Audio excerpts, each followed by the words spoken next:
You're watching the TGM production.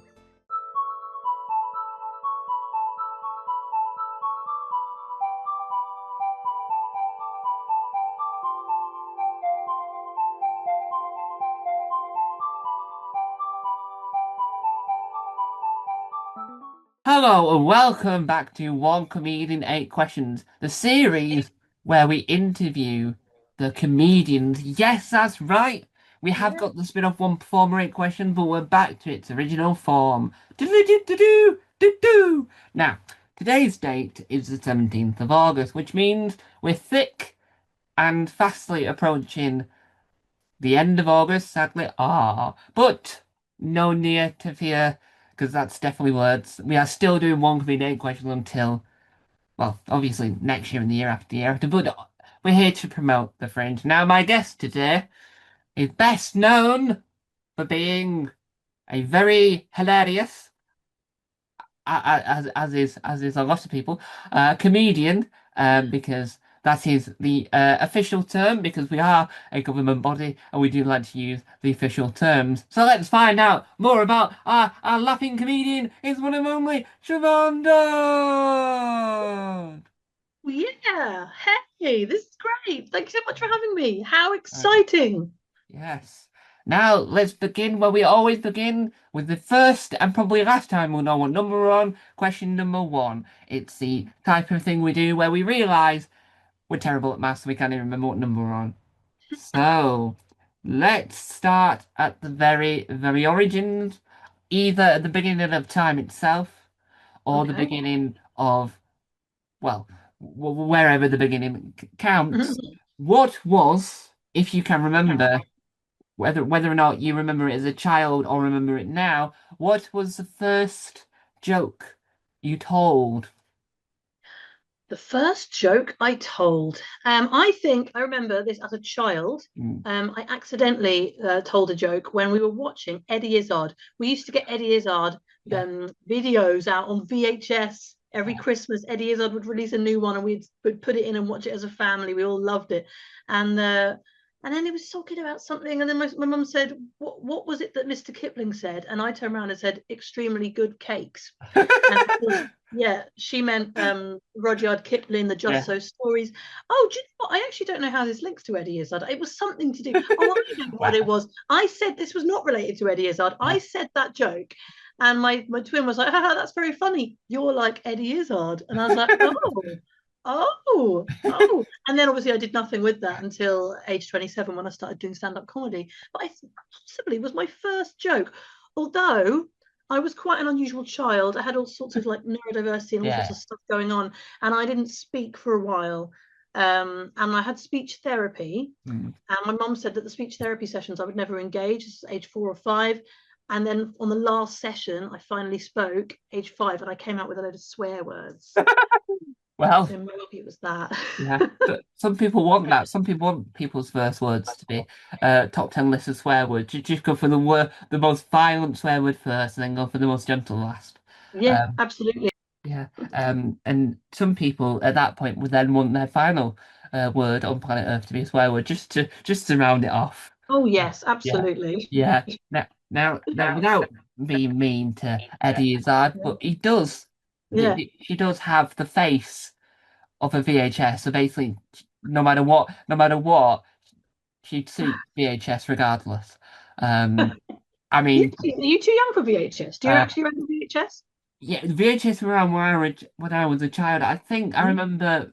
I think I don't know when it was, but I remember Boy Peter trying to tell everyone you might want to get rid of your VHSs because the DVDs are Wow. coming in. Because we had Oh, a VHS player, and mm. not to make me sound like a right old oldie pants, but at this moment in time where I am, not directly where I'm stood, but probably a few blocks away, in a downstairs room, I've got a VHS player. Behind me, I've got a couple VHSs. Around the corner from me, I've got Doctor Who VHSs this way, and over Oh, there, I've got the Vicar of Dibley, Flipper, and Peter Kay, just to name a few, on VHS. lovely. And this is wildly irrelevant, but it's a fun story. I was once we had to chuck out our old TV, and Mm. it was the only TV we had with a SCART cable. I'm like, I am not letting go of that. But we had No. to because we wanted to modernise. I say Mm. we, everyone else, not me. And so we had, obviously we bought the adapters we could watch the VHS player. And so I sat in the kitchen on the floor checking make sure the aspect ratio's right. Sat on mute watching The Vicar of Dibley, understanding everything that was occurring, even though it was on mute. And Yeah. it shows a sight, and that was not that long ago. I Mm. was like 21 then, so that says something about me. Um, I, and then I was upstairs. I was earlier on the newer TV watching Flipper on VHS, trying to work out the aspect ratio of Flipper, which says I was there for like a good 10 minutes watching Flipper. Use of time. Yeah, it shows that Yeah. Flipper A is a good film, and B Mm. it's better on VHS because why would you want to watch it on any format? Um, but I have heard the VHSs are coming back. I don't know if that's Oh. true, but because of the vinyls and the cassettes Mm. returning, Oh, people, it's a return. yeah, Oh.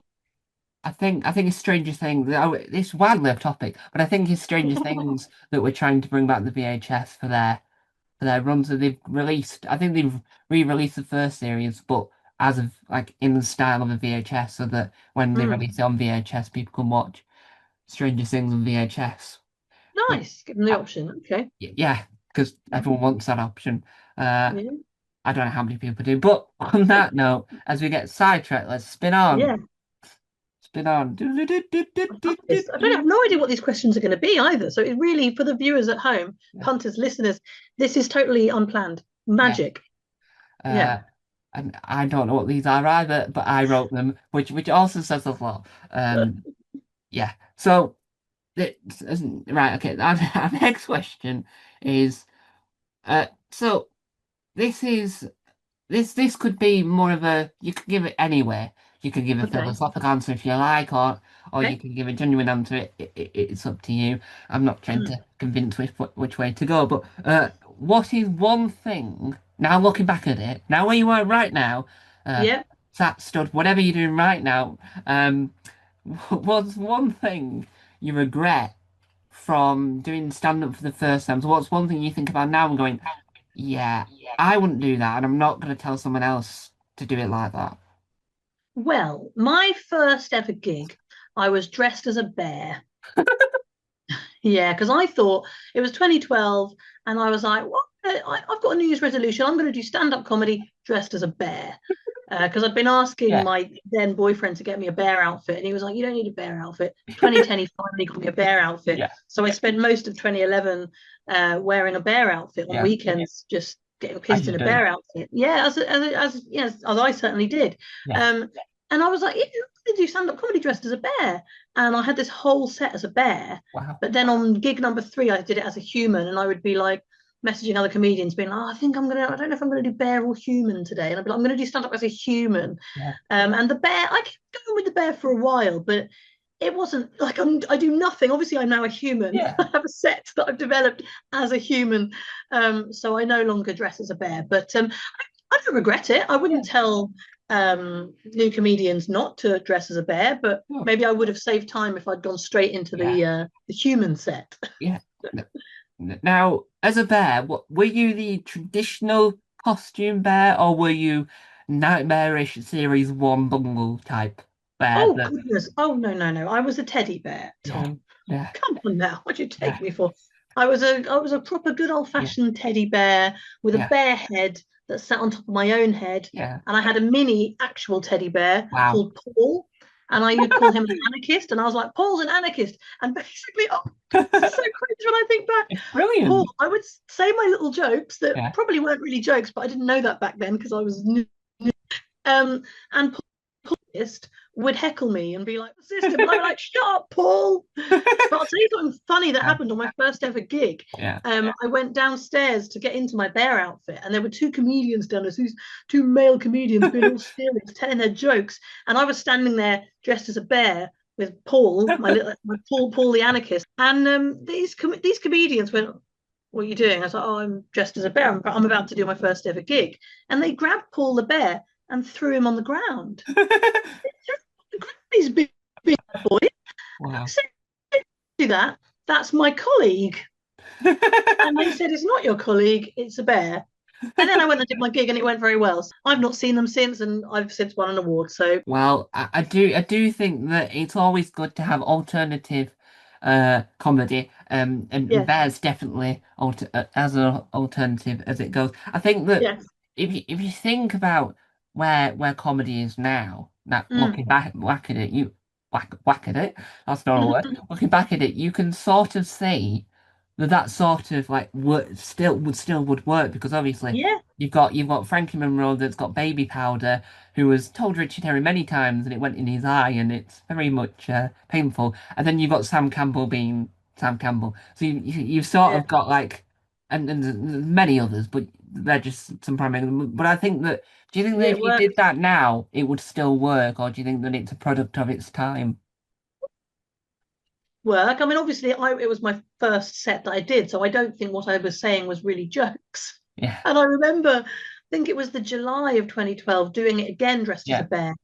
And this guy come along who I'd met in a club. I wasn't like I was with my boyfriend, so I don't know what he was after. But anyway, he said after the set, "That's good. It just needs some jokes in it."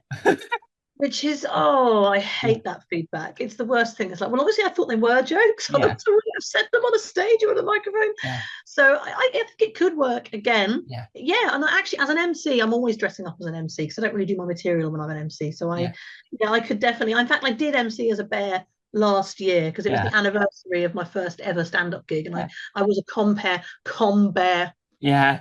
Excellent. Come on, come Woo! on, yes, Yeah, and I do think that as your career rises, you could be the bear on The Masked Singer. Uh, great. Oh yeah, my God, I do sing as well. So if I can try and get in that yeah, way, yeah, that'd be yeah. awesome. So anyone out there, we should get you a commissioned a bear, so that the Masked Singers lot would say, "Oh, we're gonna have to use that costume We have because to it's use too them. good." Yeah. Or you could be in that new Netflix one that's a rip-off of The Masked Singer, but they've said it's not The Masked Singer. They said it's celebrities in massive costumes, but they're not singing. Oh, It's like The okay. Masked Dancer, where you have to try and Yeah. guess who the dancer. Yeah, that didn't make any sense either. But that's what Korean formats are. I mean, just before we move on, I don't know if you've seen, but there's a clip of Ryan Reynolds when he did the original Mm, Korean version of The Masked Singer. Now, if you've seen the version on TV now, they're all mm. elaborate costumes, all this. Then he's wearing a cape and one of those masks you buy from the costume shops. Just like a Yeah. little string, and he's a unicorn, and they say take it off, and they have to spin him around, and you see the back of his head and know who it is immediately. And Wow. it's all these Korean going, who is it? Who is it? And then he takes off and it's him and he's been singing Annie. He's been singing the Oh, song will come out tomorrow. the sun will come Yeah. out tomorrow. Just proving I can sing there, Tom. Yeah. Sorry. In case Yeah. anyone is wanting to recruit for Masked Singer, Yeah. any spin-off, I'm not proud. But I don't think Ryan Reynolds is either. Because it wasn't the best costume. He could have been Kermit the Frog that did the American Yeah. version. And then everyone was angry because it wasn't his Uh, voice. It was a lot oh, deeper because obviously you have to change the voice every so often because of people course. Yeah. people Big need guess. employing. Yeah. And now he sounds like he chain smokes. But on that note, let's spin on before we get too, well, Three. before I get too soundtracked. Let's see. Ooh. At what point in your career or at what point in life did you Mm. realize you were ha ha ha ha ha funny? I'm still realizing with every gig. And there's sometimes where I'm not. And that's fascinating. You turn up and you do a gig, and some audiences are like, you are ha ha ha, ha funny. And some audiences are silent. And you're like, oh. And then it's like gaslighting. You start to question yourself, Hmm. am I ha ha ha funny? But no, I think I've always been a very eccentric Yeah. person. And even as a child, like I was quite a weird kid. I didn't have an abundance of friends in my childhood years, but I did play the giant in Jack and the Beanstalk, age 8, which was Wow. my coming out really. I realized I was such a weird child. I wouldn't like Yeah. talk, and I just wore my hood up. And my mum saw me play the giant in an all-school production, and she was like, "This is the way. This is the way to stop this child being so weird, or just making the weirdness more Yeah. socially acceptable." And as I played the giant, I had a belt on that didn't fit and it fell down. And then I sort of like it was quite mortifying but everyone was laughing, and I kind yeah, of played on it, and then I did a funny walk, yeah. and I think I realized then maybe, just maybe, I am ha ha ha funny. Yeah, and I do think that every person in the performance industry, regardless of whatever you're doing now, Mm, you always have to do some ridiculous thing, either as a child from by accident, by the fact that you chose to do it and then you yeah, loved in that, or the yeah, fact that you've been forced to, like, because you had found that you were into performing at that point. yeah. Do you think that that helped you sort of realize the path you were going to go on, or do you think you were just there and you were learning how to be more confident with the speech and with the audiences? Yeah, no, definitely. Because I was into drama then, so that got me into drama, and then I went to youth theatre, which is where I kind of grew up really. Yeah. And like I would go to school, but outside of school, I go to youth theatre, and that's Mm. where I made all my like best friends. And I wanted to be an actress. I wanted to be an actress. Yeah. That's sort of the path I wanted to go Yeah. on. But then I learned sign language, and I did a course, theatre arts education and deaf studies. Yeah. So I became a sign language interpreter, which is my day job, which I love. Um, and then it was after I qualified as an interpreter, I finally kind of, learned Yeah. BSL and I was fluent in it. I was like, oh, I can look after the other aspects of my Yeah. identity, which is performer. And I realized that the performer in me wanted to do comedy. Yeah. I also was a singer in a band with my dad. So from the Wow. age of 14, I was singing in pubs with my dad on guitar. And I had to do the speaking in between the songs. And my dad and the other guitarists would spend ages tuning, and I'd be there as this awkward teenager, sometimes just going, oh, oh, they're still tuning. Oh, didn't know what to say. Yeah. So I very quickly had to learn some banter. And Yeah. I think I realized I enjoyed the banter in between the songs. Yeah. And then we had our own open mic night called the Yeah. Busk Factor, which we did in Roehampton from 2006.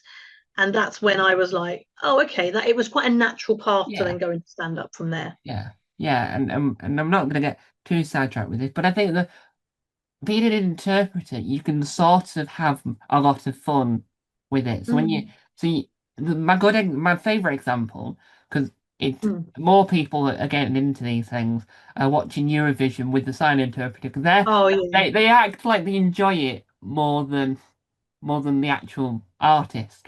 Do you think Yeah. that as an interpreter yourself, if you're in one of those situations where you have to Mm. interpret a music gig or where there's another performance going on, do you have to try and mirror their sort of enthusiasm, or have you got to Yeah. sort of gain your own because you know that this is for a different audience? You have to that they're enjoying that, but the Yeah. deaf people that are watching this might not enjoy it as much if you react to it the same way as that. Yeah, you need to be the performance. It's just, yeah, you need to take everything that the artist was Yeah, given and convey it. yeah, And yeah, there have been times where I've added my own spin. yeah, yeah, Yeah, yeah, and like whenever I'm obviously we're bound by confidentiality, so I won't say any details. But whenever I'm on the phone or I'm with a client and there's hold music, yeah, I'll often act out full techno, or jazz, yeah, and the deaf yeah, person's often like, I don't need to know, just tell me it's music, it's fine, that's enough. yeah. Which probably very helpful. Being deaf, you just don't have to bother with the Oh whole yeah, hold yeah, yeah. music. You just Yeah, like switch off. yeah, yeah, and Sometimes because of who I am, I might give them a bit more than yeah, they really need. But then we have a relationship where they can say, "Okay, stop now, Siobhan, we're about fine." yeah.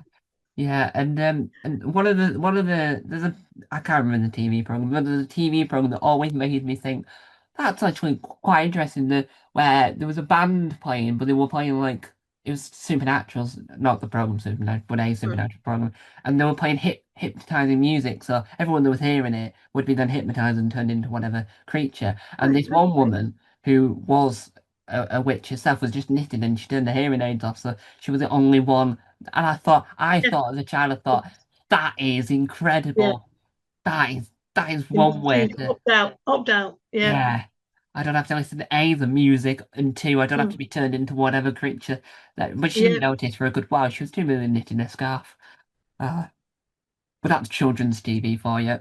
yeah, But do you think that as an interpreter, you have to sort of utilize your comedy in a different way, and you have to sort of like showcase that you can be playful, but you have to find a better way of wording it than you would do if you were telling a natural joke.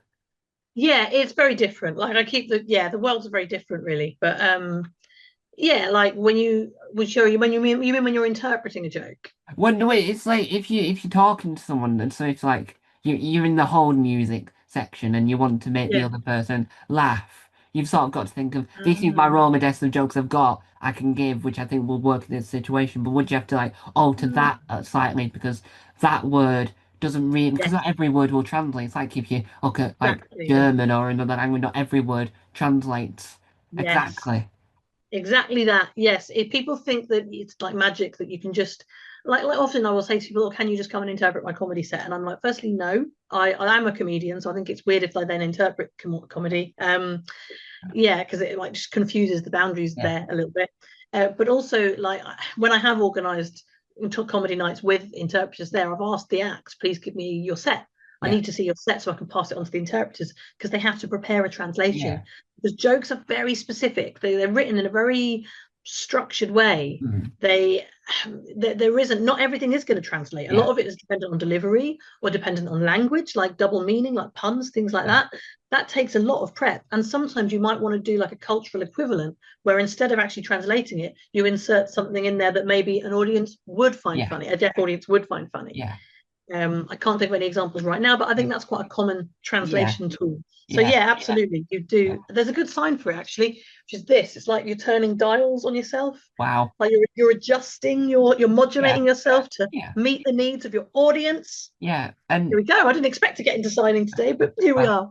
uh, yeah, yeah. So, but one of the things that I think is really interesting, Hmm. there's an Adam Hills special that's incredible where he's got the I've sign seen it. interpreter, and it's the fact Catherine that King. he starts talking and then realizes it's a lot more funny watching her say it. So then he just Yeah, says, because it makes it interesting for the audience to hear him because yeah, they might not be looking at that person, and it's like when you watch the One Show, or Roselle and Ellis is on something, and they mention the interpreter or anyone mm, else, but they mention the interpreter because you as the hearing audience are not looking at the interpreter, but it's good to mention that they're there. yeah, And it's good to because it showcases that A, comedy is accessible, and B, it mm, showcases that there's a skill in it. So he might be saying a certain phrase, but then watching yeah, her say it, he's interested in that. But it also makes the audience go, actually, I might look at her every so often to see how she's sort of yeah. signing And that then because and then there might be someone in the audience who then goes, "Oh, I'm going to go away and learn sign language yeah, because I like that," which yeah, then is obviously win-win. It can be happen too much though. I think there's some examples where, like I have seen when Rose Alice is on TV, yeah, the interpreter is more in the background, and that yeah, is good because you don't want it to detract from what the deaf yeah, person's saying. And yeah, that's particularly like with me as a comedian. Obviously, I'm going to be all out yeah. there. As an interpreter, I don't want to be because I want the focus to be on Yeah, the deaf person. I want nothing to take away from that. yeah, and I was watching the One Show's 20th birthday special recently, and I didn't realize that one of the children in need charity people, whatever the official term is, I didn't realize Okay. one of them was deaf for a good while because he hadn't mentioned the interpreter. All I saw was a shadow of just hands moving, like well, I Yeah, realized they that's were magic. hands for a good Yeah, while. For a good while, I thought there was a dog on that seat because you couldn't right. really because it was like really bright. You couldn't really make out what it Yeah, was. Then they went, "Oh, it's the interpreter." I went, phew! I just thought they just yeah, had a really misbehaving dog just waggling because none of it was made clear. I mean, mm, obviously you knew that one of them was blind because well, it's obvious.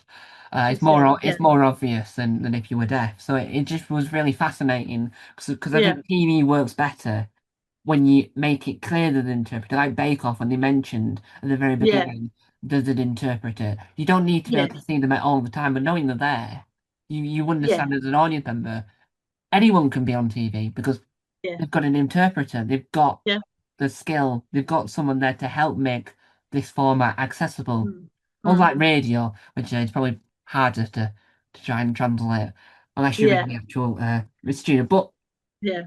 before we get sidetracked. And if you wanted more sidetracks, find out after this interview. But let's spin on to our next question. What's this, number four? Number four, number Ah, five?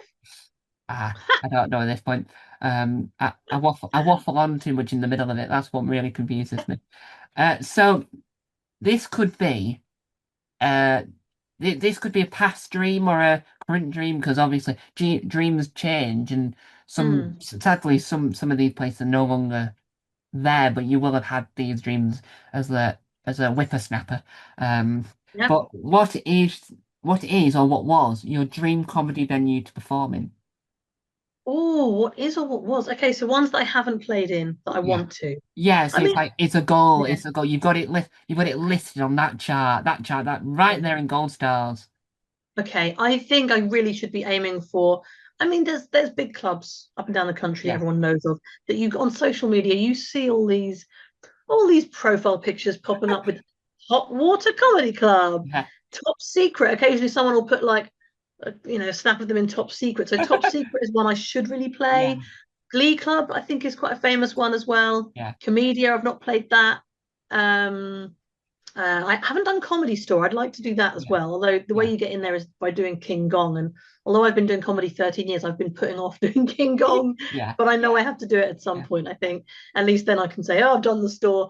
yeah, And I mean, look, live at the Apollo obviously is something that most people aim for, and it's exactly. funny because there's one day in September every year where Yeah, half my Facebook feed is people with children standing outside doors having their first day at school, and yeah, the other half is comedians being like, "I've been picked for live at the Apollo." yeah, yeah, and it's one of So those it is one to aim moments. for. It, Mm. it's like Sunday night at the Palladium for anyone older than Apollo. And it's like you want to be on those type of things. Oh, But I love the Palladium. That would yeah, be awesome. I mean, do you know what though? Obviously, like the aim, what yeah, you're kind of conditioned to believe is that you should be aiming for these big gigs. yeah, But I really love a good small venue. yeah, Like I love it. Like me and my podcast partner, I have a podcast called the Following Through Podcast. It's about overcoming challenges in trying circumstances, plus stories about yourself. Please check it out. Me and my co-host Alex, he used to run a gig in Walthamstow, ye olde 17, yeah. at the Rose and Crown, and we had a couple of guys in there, some old hecklers called Frank and Nigel, and we had so much fun with them. So whenever like we come out of the Yeah, small, we just say Frank and Nigel energy, yeah, yeah. and we say that was a Frank and Well, Nigel gig because love that. I love those yeah. nights. You've got live action Statler and Waldorf from the Muppets. Exactly. Yes. Yeah, Well, actually, that links onto my Edinburgh show, which I probably will tell you about later. But yeah. But yes, but crack on. but I think that when you hear a club like the secret I Mm. can't, I Top can't, secret. top secret, I'm surprised they're actually announcing it, because it's supposed to be a top secret. Well, I know, and everyone's like, Yeah, "Look, I've played here. Yeah, yeah, I'll get in there. I need to like." I'm a bit lazy, Tom. I'll be yeah, honest. I know I'm meant to like schmooze all these clubs, but I yeah, just do my thing and hope for the best. yeah. But I think that it's nice to have those goals with those dream venues. But Yeah, I think that there's ways of having those paths. You can have only there's other clubs in the middle. So it's like yeah, the hot water comedy club always seems a little bit like. It seems a lot smaller than you would imagine. I mean, yeah. it seems very small, and it has all those acts that you didn't even know were comedians, such as I think she's called like Chrissy Rock or whatever she's called, who Mm. was in Benidorm. I didn't even realize until I saw clips of her at that comedy club that she was a comedian. I just assumed she was an actor. Actress. Yeah, Right. Yeah. yeah, and so it's interesting. But do you think that having those sort of clubs on social media, do you think that sort of gives pressure to say you should be performing at them and not the Yeah. like the Skiffle and Barrel that's like a really well known club in your local area that has all the comedians Yeah. that you will have known perform there? P. But yeah. I think so. I think it is. That's one of the bad things about social media, Yeah, especially as a comedian. It kind of infiltrates you, and you start to feel inadequate because yeah, you feel like I should be doing this, I should be doing that. yeah, But actually, it's so important to just stop and take stock and go. You know what? I've had 3 paid gigs in the last month. yeah, I've played here and wasn't playing there 2 years ago. Well done, me. yeah, And it's really important to still actually acknowledge the progress you are making yeah, rather than just the venues you're not doing yet. yeah. And as long as you're having fun, that's all that matters. That is Yeah. absolutely true. Yeah, Yeah. if you're laughing, well, if you're laughing, the audience might be laughing as well. Yeah. I don't think anyone can guarantee that. It depends on what Yeah. audience you want in that evening. Um, Exactly. But uh, even if they're not laughing, to be honest, I have 2 small children. So even if they're not laughing, I've got out of doing bad time. I'm a winner. I'm still going to yeah, have a better win-win. time. I still don't have to make anyone brush their teeth. So Yeah, get in. yeah. So on that note, let's spin on to our next question and not worry about what number we're on, because that's always a good idea. Let's find out. Hey, we've got on to the key point, the purpose, the reason why we're all here. Not just to listen to me try and work out how to make puns come out of nowhere like a magician, a reference that no one will get unless you saw the previous interview. This is the question that we all want to know the answer to and the reason why. It's August. As my Substack once said, well, it said it yesterday, it's August, so it's time to perform. Let's use that mantra and let's discuss. Could you tell us the name and the premise of your current or upcoming, depending on when you're doing it, Edinburgh Fringe Festival 2026 show, please? Thank you, thank you. Oh, Tom, thank you so much for that lovely question. Yes, I am going up to the Edinburgh Fringe for the first time since 2015. So excited. And I am taking up there Siobhan Dodd's Heckle Championship. So I was hosting a heckle show at this gorgeous family-run cafe called Arthur's Cafe from 2023 with a lovely guy called Marvin McCarthy who runs Instant Laughs. And that we just created this real magic night that was really interactive. So basically each act gets 1 minute to do their material, and then there's a noise which the audience, it's a very interactive show. So literally when I'm MC, if you come into my room, you are my friend. Like I care for you. Try and get to know all my audience, and I want them to have a bloody good time. And I take it upon myself that they do. So the audience come up with a sound, and then from that moment onwards, the audience are free to heckle the act. So they get 1 minute to do their material, and then the sound happens, and the audience can heckle. And the heckles are really interesting because I can do verbal heckles, like your traditional, there's Tom, I'm sure you're familiar with this concept. And I also give out cards to the audience. So these are visual heckles. So they hold up things saying like, could you advise the best way to get to Reading whilst avoiding the M25? Or that's a nice top, or get your tits out, or careful now, that's a bit problematic. Or I don't usually heckle, but honestly, or just like a picture of Anton Deck. Like it's very silly. And every time a comedian goes off, I'm like, right, the winner of that round was, and I pick a winning heckle or a winning contributor for each round. And at the end of the show, there's a grand prize, which could be anything from a Cliff Richard calendar to a Neighbours DVD, to like a tea strainer. Like it's silly fun, and it's really, I love emceeing because I love people and talking to people and interacting with them. So this is my offering. I've got some great comedians booked as well.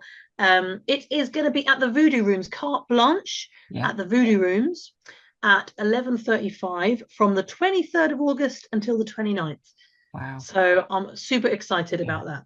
Yeah, and the way you describe it, which I can vividly pitch, which is a good thing. I learned, I found this must have been in a previous interview that I found it because it was my own words. But I found that if I can picture what's going on, and if other people can, then you easily know that it's a winner because you can just make that up. But I think that the way you describe it, I think and this is well, I don't know. I'll say it, but I think it would really work as on TV. I think it would. I hope so. I think because the way you describe it and the way it sort of sounds, it sounds like a panel show, but like more of like Who's Line Is It Anyway, where they've got rid of the desks and it's more on his feet. It's like if Rose Battle was a little bit less mean about the other person. It's more the audience being mean. That's American. I see. Okay. Because Roast Battle is American, obviously. Oh, Roast Battle, of course. Yes, I haven't done Roast Battle. You see, this is the thing. It sounds like it could be like there are comedians I've spoken to who've gone, "That's horrible. Why you encourage heckling?" But it's not. It's not mean. I do everything I can. In fact, I have an accordion that I call the fun person. And the only rule is don't be too much. Play the accordion, and I really do try and make sure everything stays nice. And if there's ever an occasion where it hasn't, I will always try and smooth it out. It's only happened a handful of times.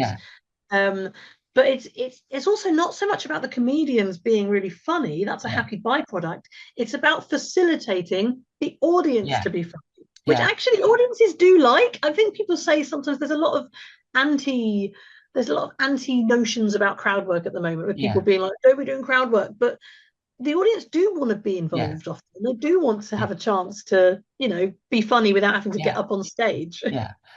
What I would recommend is not do crowd work on social media because that's really annoying because it's like every third comedian's doing it. Right, damn. I keep meaning it's on my to-do list and I haven't got around to doing it. Yeah. There's like one comedian that decides to bring his audience on because he's that annoyed. He's that annoyed at this one fella. He brings them on. It's like, and that block is a cracking Yeah, time. He storms right. it, and it's like that's just sort of staged there. You shouldn't have brought him on. But Yeah. w- so for anyone that wants to come and see a show, could you very briefly describe whereabouts the venue is? If you pretend you're at like Waze or any other sat nav systems are available, but any other I'd love to be on the BBC, so I'll say as many BBC friendly words as possible. If you can describe it like you are a sat nav, how would you Mm. get to the venue? Because people might have never heard of said venue. Oh, so I have no sense of direction, but I believe it is on the same road as the train station. So you come out the train station Yeah. and you go either that way or that way, and it's there. Yeah. Yeah. So it might be near Edinburgh Waverley, Voodoo Rooms. Yeah. Yes, sorry, I have no sense of direction. I do actually have another show to plug as well. Sorry. Go I've just on. remembered. Can I do that, Tom? Is that okay? You can indeed. Well, my mate Steve said, Siobhan, there's a venue free, Supercube. There's like a little karaoke room with a Yeah. capacity of 10. He said, do you have an hour of material? Do you want to do an hour? And I was like, no, of course not. I don't want to do an hour. That's Yeah. too much work. Doing an hour show. No, I don't. I've got kids. I don't have the headspace for it. He was like, go on. I said, no. He said, go on. I said, no. He said, go on. I said, okay.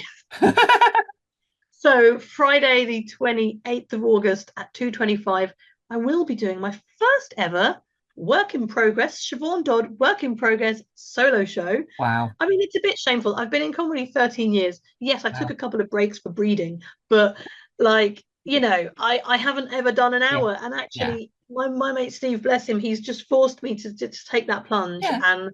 And I think because I do a lot of crowd work as well, Yeah. I'm hoping I have easily got an hour, but it's going to be quite a nice experiment. And it's going to be really, I think it's really good to force me to grow as a comedian Yeah. to do this hour. And then it could maybe help me think, yes, Sharon, you can write more Yeah. material. You can go and do Yeah. a solo show at some point. Yes. And doing it in a venue that is a karaoke booth. So Mm. what it does is, and this is what I love about the Fringe itself, Yeah. due to the fact that Edinburgh's realised they are lacking in venues, is that if you Yeah. have one of those dodgy venues like an ex-toilet or a work Yeah. office, you've You know. cracked the Fringe because yes, going to the Pleasance is fine, the Monkey Bar, and all Mm. those venues that everyone's heard of, they're brilliant. I've got no problem. But the venues you want to be doing, right? But for no apparent reason, is those venues that weren't venues to begin with. It's like Vingo Venn one year was doing it in an underground basement, and you look the BBC, Yeah. you Mark Nielsen doing Edinburgh Locked and had to walk all the way down to this basement that seemed such a horror film type entrance. Yeah. It's just so brilliant for the Fringe because it says Yeah. we're oversubscribed with performers, but we want to use every single ounce of space. Yes, Doris wants to get on with doing an accounting job, but no, Jimmy wants to do his comedy, which is so rude she'll cry Yeah. because she's got sensitive ears.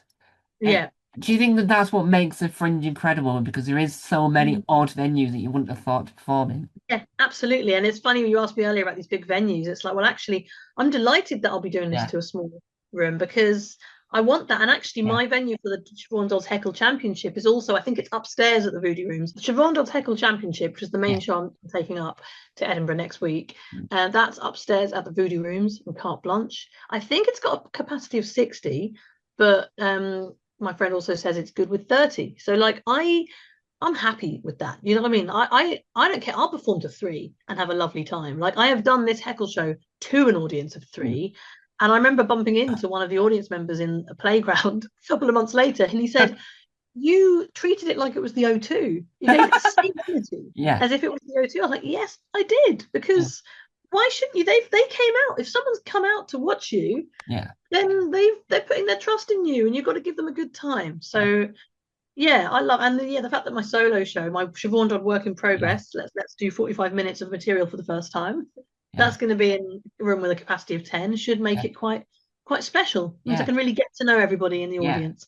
Because I think that's what makes a comedy hour interesting. And Mm, what I think, and this is what I try and achieve, is because mm. I do a lot of stand up on YouTube and on Twitch from here, right? Okay. From the boudoir, from the Yeah. studio, as I now call it, even though it's a bedroom, I call it a studio. Right. Um, It looks like and a and studio. and so you try and find new ways to break the Mm, barrier of comedy. So I think the greatest inspiration of all this, and I think that what comedy should take forward is Simon Bird, who I don't know why he hasn't done another comedy special since, did a comedy special in a what seemed a really nice looking venue, but with to no audience, and that right. worked really well because you listened to every fine point and you could tell that he learned. So I think doing it in Mm, front of 10 gives it a different will give it a different atmosphere. And I think if you eventually decide, oh, I'll record this release, I think having that smaller audience gives it a different sort of feel, and I think it yeah. branches out. And yes, the act itself can be alternative, fine, but having the Mm, whole atmosphere, not just you alternative, it flips yeah. comedy on its head. And do you think that that's why for you it's going to be really interesting to perform in front of 10 on purpose? Yeah. I think it'll be lovely. Also, sorry, we mentioned Simon Bird, and he went out with my sister, so and then just Wow. got distracted thinking about like Wow. the first time I was ever in Edinburgh, I was interpreting Cambridge University production of Peter Pan, and he played Smee. So I spent a lot of Wow. nights in Edinburgh getting drunk with him, Oh, and he was doing wow. stand up even then. That was 2004. So then I started Wow. like, yes, but I That, remember him. I've that's not seen really him for many impressive. years, but I do know him. Yeah. Um, but yes, the sorry, performing intentionally to 10 people. Yeah. Absolutely. It's that Yeah.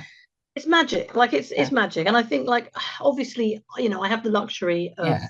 I'm not relying on comedy for my income. Yeah. I think when you are, I can imagine that is very challenging because you need bigger numbers Yeah. in order to get the money. And I can totally appreciate that, I'm in quite a luxurious position that I can maybe enjoy playing to intimate rooms Yeah. because I'm doing it just for my own goals. I mean, and progression. I want to Yeah. progress, of course. I want to do the best I can at this because otherwise, what's the point? You might as Yeah. well do the best you can. So that is my overall aim. Yeah. And slightly tricky, but before we move on, when you mentioned Mm. the surprising fact about Simon Bird, it reminded me of an even more surprising fact. There's a bloke Yeah. online that's a massive fan of the CBBS program Brum, right? To, to Oh, I the remember Brum. to the Yeah. effect that his profile picture is him and Brum, and I think he tried to track down Brum or whatever. He had made the revelation that Jack Whitehall was Yeah. his babysitter. I just never Oh. thought Mm. Jack Whitehall and someone that's into Brum, I never thought they would ever intertwine. But that makes sense why Yeah. Jack Whitehall did Clifford the Big Red Dog, because he met someone that was into Brum years ago. Yeah. Because obviously the original Brum, not the weird animated Brum where he's roaming around a white space of Didn't know there was nothingness. a new Brum. And Uh, I am very familiar with the work of yeah, CBeebies. yeah. Animated Brum is Brum in a white void of nothingness. And he just roams around this white void with the odd patch of green grass. Oh, you It, don't want that. no, No, no, no. It's like if you have the Winnie the Pooh horror films. You don't want that either. you don't want that. No, You there's don't no want no no that. no benefit to society there.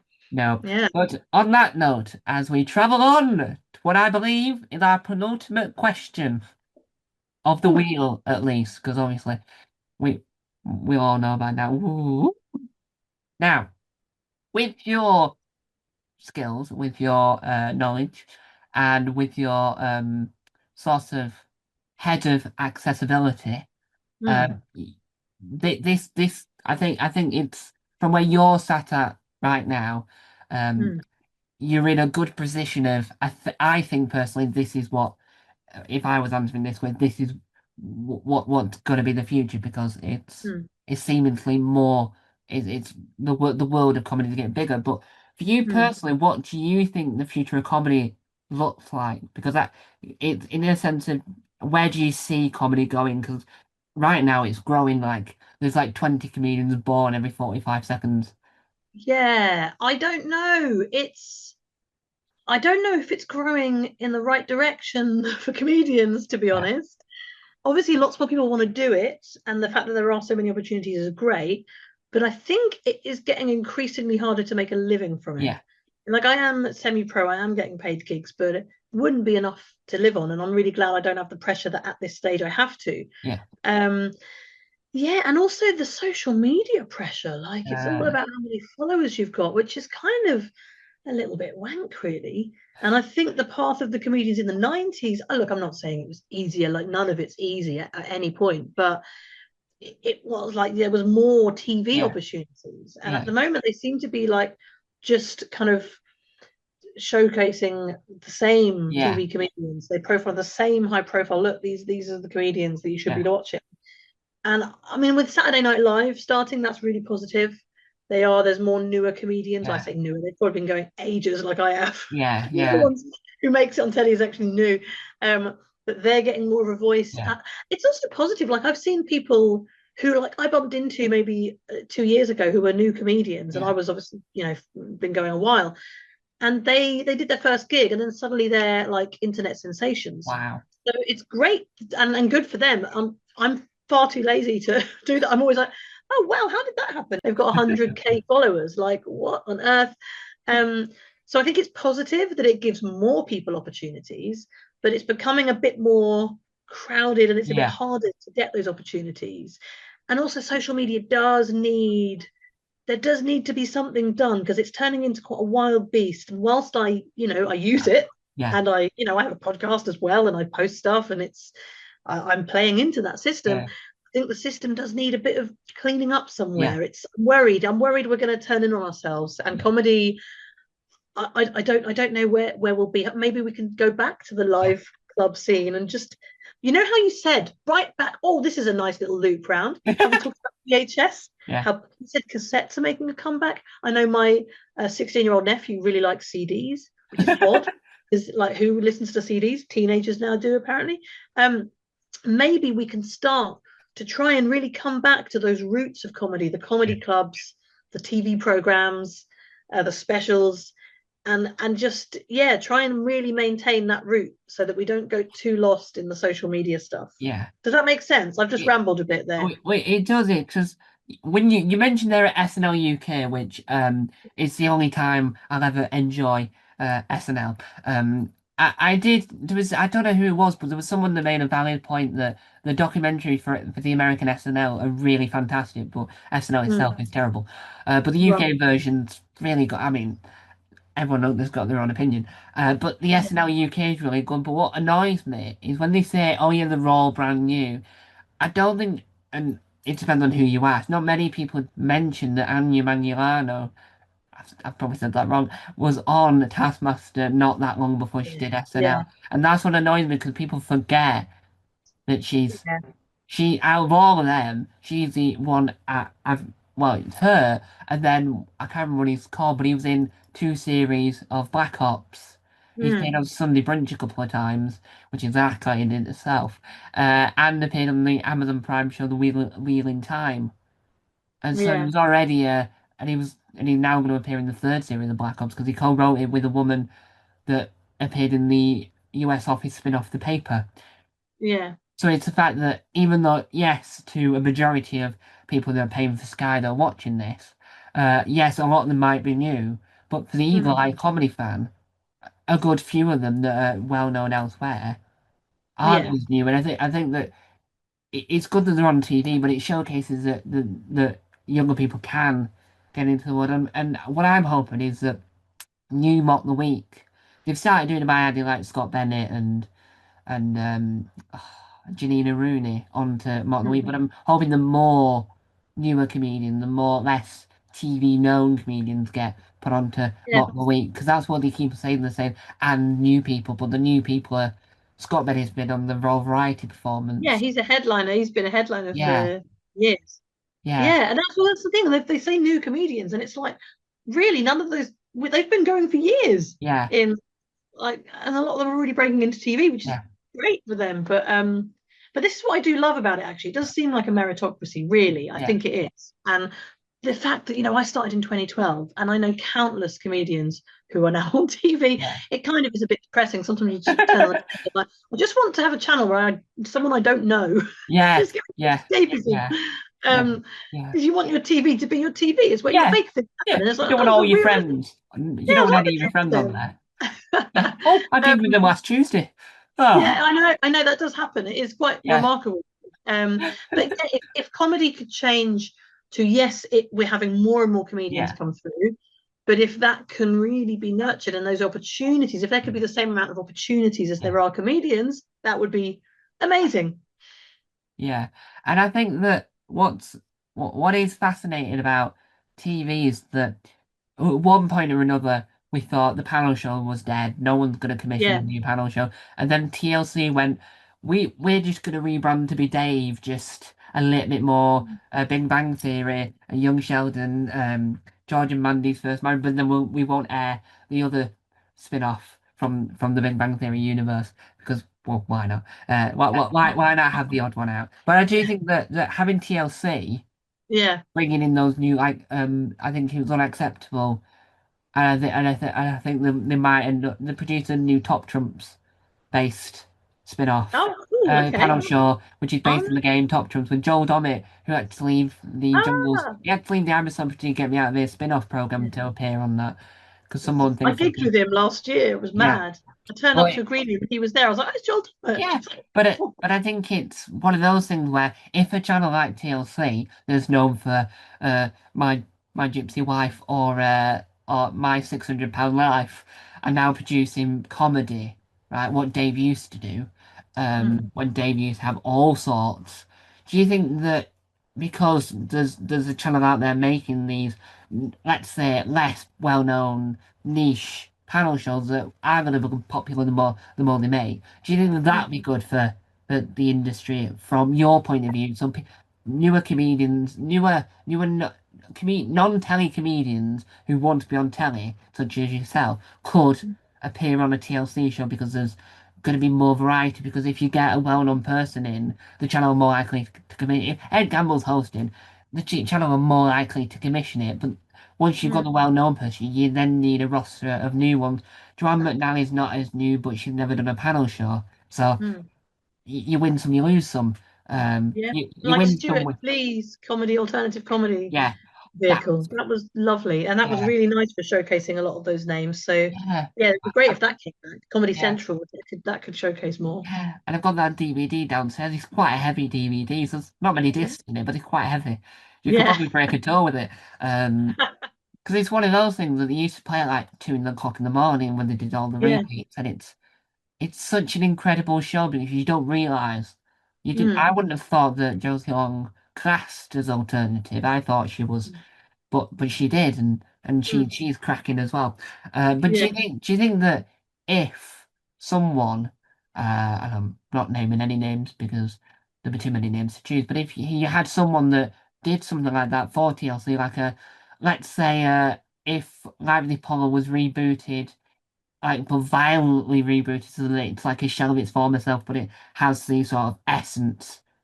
Do you think that a show like Alternative Comedy Experience that married like had a cross child with Live the Apollo would mm. work on a channel like TLC? I think so. I don't see why not. Yeah, Yeah, just if anything, that would be nicer because yes, Live at the Apollo is showing them these big theatre acts, yeah, rah! But actually, to show like Stuart Lee's comedy vehicles and smaller, to yeah, show this magic of an intimate crowd yeah, where you can get to know the audience. yeah, That's where, like, my heckle show might be nice on a little yeah, channel like that, where people, where you yeah, sort of get to know who's in the crowd. Like yeah. I think something that'd be TV great. would struggle to put across the magic of an Mm. intimate comedy night. Yeah, But there must be some way. There must be some ways of doing it. yeah, and I think that it would just be incredible. I just think the more it's like S4C having Ellis James's like Welsh comedy Mm. stand-up shows. That is incredibly niche, but so powerful because Yeah. you want to know there's a thriving industry. There's a channel, BBC Ullaba, do really weird sketch shows where Donald Trump speaking Gaelic and his twin brothers lives in the Isle of Lewis. If you Mm, want that type of weirdness on these niche channels, but yeah. I think that with the right people, myself, we'll be able to get it up and running. Yes. Yes. That So is a good thing about social media, is that really yeah, anyone can yeah, suddenly make it big. I mean, it's a nightmare trying to do it, yeah, but you yeah. see people have done Yeah, it, and it's like, yeah, wow, they've done it from making videos. It's yeah. incredible. I've been doing this for 11 years, and it's 11 very years. yeah, yeah, yeah. Wow. I am I'm old. I'm old. I'm old, and the lights don't even agree with me anymore. The But lights have gone out. yeah, Blimey. No, on don't worry. that I'm old as well. I'm 42. on that dark note, let's spin on to our Okay. final real question. Let's Oh, see what our dark, dim thing is. Yes, I could get the new lights up, but I can't be bothered. Uh, that's nice. It's a bit we've serial killer. It's fun. so as we've mentioned, your two Edinburgh Fringe shows. Now, as you know, that there's the obvious choice out of the two which one would answer this, but uh, are you planning on touring any of your stand-up shows that you'd take to the Fringe this year? After the Fringe is over, are you touring it, or are you for your heckle show? Technically, it would be a tour, but you could just take it to different venues and call it a tour. But are you planning to tour any of these shows? The Heckle Show I will be doing in Godalming, Surrey, at the Antelope, at a special comedy fringe day Yeah, run by a wonderful promoter called Rural Roars. yeah, And I will be doing that. I can't remember at what time. I think it's at 4. I think it's at 4 o'clock on the Antelope, which is a gorgeous venue. It's another thing I love about comedy, getting to yeah, learn about independent breweries and yeah, pubs and these yeah, lovely, like you say, these big venues, but actually, oh my God, I do love an independent pub. And yeah, they're these two guys, lovely. I think it's Tom and Nick are their names. They run the Antelope, and the Antelope are I've gigged there many times and emceed there, and I will be doing Siobhan Dodd's Heckle Championship there on the 27th of September. yeah. And as we draw a wee close to this interview, Hmm. would you be able to remind people, first of all, what date, time, title, and venue your heckling show's on at? Yep. Okay, I can. Siobhan Dodd's Heckle Championship at Carte Blanche at the Voodoo Rooms at 11:35 till 12:35 from the 23rd of August until the 29th of August. And where can people purchase tickets? It's free fringe. It's run with PBH free fringe. So you can't. You just have to turn up. Oh, and Yeah, turn up in good time yeah, and you'll be able to get in. I'll see you. I'll make you feel welcome. yeah. And before we mention your other show again, is your other show at the Free Fringe as well, or is that ticketed? That's free fringe as well. Yeah, Right, okay. PBH free fringe. Super Cube. Yeah, I might need to know more about where this venue is. yeah, Sorry, let me just look at my own Facebook where I've got the exact details. I'm so yeah, professional. What a yeah, pro. Oh, yeah, Supercube yeah. George Street, Ooh, room 7, venue oh. 244. I'll Yes, have to, and I'll have I to can't, know. I've never been there, so I Well, can't tell you where that is. Um, that's a good out. it's near But George Street. yeah, but would you be able to remind people the title of your very Absolutely. interesting karaoke show that isn't about karaoke? Just Siobhan Dodd, work in progress. It's just me for the first time putting all my jokes into an hour. Yeah. So yeah, not a show per se, but it is. It's just Well, it's a progress. My performance. mate Steve wanted me to do it, and he was asked Yeah. me, and I was like, yeah, all right. And I'm really Yeah. pleased now that I'm doing it, and that is going to be at 2:25 till 3:15 on Friday, the 28th of August. Well, there we go. We have completed another One Comedian, Eight Questions. Now, if you remember, the title doesn't always reflect the contents in the thing. Yes, we've got the one comedian, but whether or not we have 8 questions, that is up to a private. No, it's an individual Independent. adjudicator. Yes. Independent. It's Craig from World Record Guinness World Records. He loves being on TV, does Craig? He pops up all the time. They say, right, we've got a Guinness World Record, and here comes Craig. And it is really is just a bloke called Craig going, hello. He loves it. He absolutely loves it. QI, the last leg. Um, Officially amazing. Where else would he appear? Not at my house. That's where he won't appear unless I attempt to break a Guinness World Record, which I did try to do once, but we never found the opportunity me to attempt. I tried to beat the world record for the most jokes in a minute because the previous bloke did it, and it was really it was massively offensive because he broke all the rules possible. Because A, he did it on Newsnight, B, there was no audience laughing at him, and C, Yeah, he was wearing a Tommy Cooper hat. Broke all the rules. A, you right. shouldn't make someone else's costume. B, you shouldn't do it on Newsnight. And C, he's breaking all the rules. Yeah. Uh, but yes, so we would like, I don't know who we are, but it's the Royal Week. Camilla and me, Camilla and King Charles, the Royal Week. Would like to wish you good luck with your Edinburgh Fringe run. Thank you so much. I'm so excited. Wait, could your lovely listeners follow me on Instagram? That would be lovely. I'd love to just, yeah, follow me on Instagram at Siobhan.comedy. There's no way of saying that without sounding needy. Follow me at Siobhan.comedy. Follow my podcast at Following Through podcast. And that's it. That's my neediness finished. I'll let you carry on with your day, Tom. Yes. Yeah. And we would like to wish everyone the wonderfulest fringe because, as I said before, it's August. It's time to perform, and that's this performance, whatever that word was, done. I need to find a way of ending these things properly.